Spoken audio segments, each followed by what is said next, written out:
In jou sportnuus vanoggend, Novak Djokovic het sy eerste tenniswedstryd gewen teen 'n top 20 speler in byna 'n jaar, nadat hy sy eerste ronde kragmeting gister gewen het teen wêreldnommer 20 Kei Nishikori by die Madrid Ope.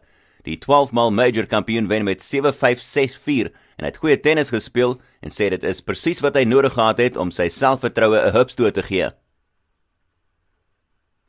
Daar sal geen Suid-Afrikaners wees wat deelneem aan verjaar se fondsinsamelings 2020 wedstryd tussen die internasionale kriketraad se wêreldelftal en die Wes-Indiese eilande nie. In September verlede jaar was daar 5 Proteas gewees in die groep in 'n 2020 wedstryd tussen die wêreldelftal en Pakistan in Lahore met Faf du Plessis kaptein van die wêreldgroep.